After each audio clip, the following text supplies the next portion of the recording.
Of dollars. That's how much the District 1 candidates, organizations, and super PACs are spending to advertise here in the Lowcountry. Each campaign has spent hundreds of thousands of dollars advertising with our station alone. But how much of what you've likely seen on TV from the candidates is actually true?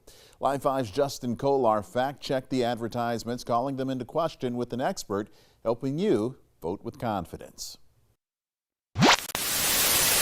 That's not conservative. It's disgraceful and disqualifying. Tough as nails, backed by Trump. That win drew $1 billion in investment. Turn on your TV this political season. It won't take long for you to be assaulted by an array of advertisements. But what's fact and what's fiction? It's just so critical, and so I think that kind of stress and importance makes kind of some of these dirty tricks happen more so than they do in other campaigns. Gibbs Knotts is the dean of the College of Charleston School of Humanities and Social Sciences. He's also a professor in the political science department. He's studied South Carolina politics for years. What these Republican candidates for District 1 are doing with their ads ahead of the primary isn't new.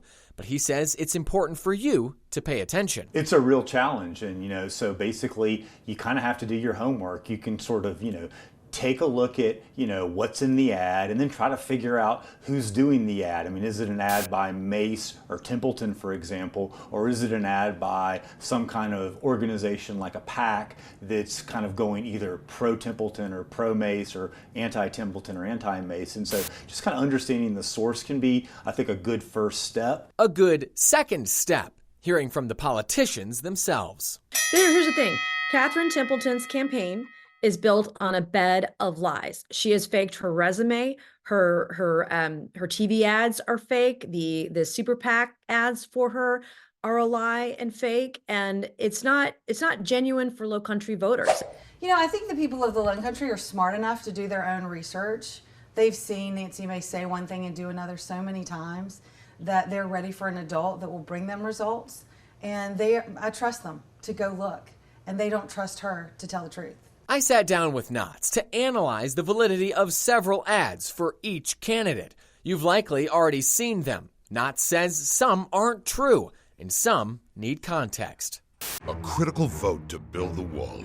Border security immigration provisions authored by Republicans. Blocking the way, Nancy Pelosi, the Squad, and Nancy Mace. Mace sided with every Washington Democrat against funding the border wall. The bill is not passed. Because it's not what Nancy Mace says that matters. It's what she actually does in Washington that hurts us all. This ad is true.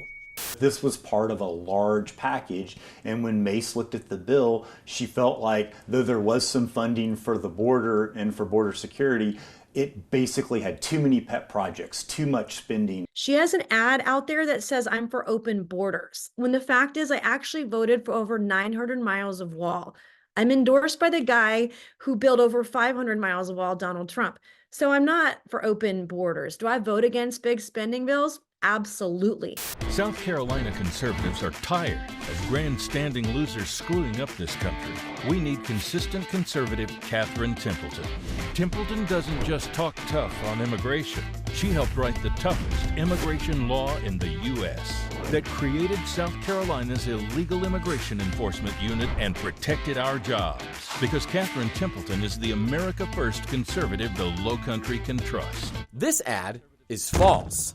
Catherine Templeton has never been elected to a legislative body, and that's who ultimately authors the bills. It's your South Carolina House members, your South Carolina senators. I think she certainly was involved, but to say that she authored it, a little bit of a stretch probably. But Templeton stands by her statement, saying it's the truth. I wrote the toughest immigration law in the United States of America, and it is documented. It is verifiable.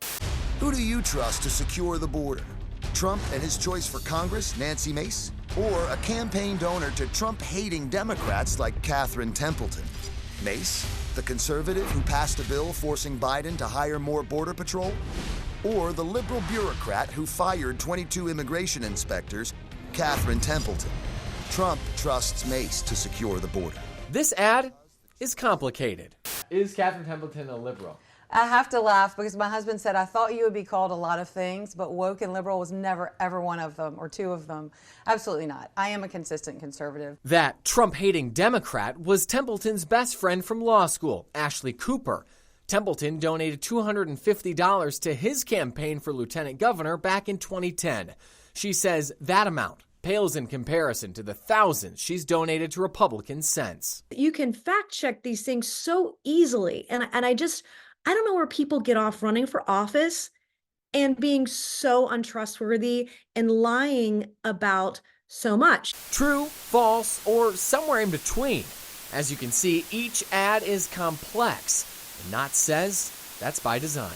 It's, again, the 30-second spot does not get into the details. It's not about, it's not about nuance. It's more about kind of getting people's attention. Suddenly and without warning.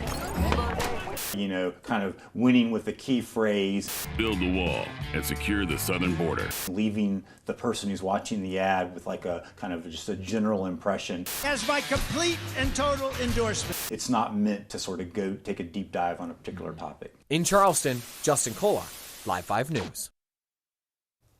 Both Nancy Mace and Catherine Templeton have documentation claiming the validity of their statements on their websites. Those are linked to our website right now, so you can review them for yourself. As a reminder, early voting in the South Carolina Republican primary is underway right now. From May 28th through June 7th, you can vote ahead of the election itself, which is June 11th.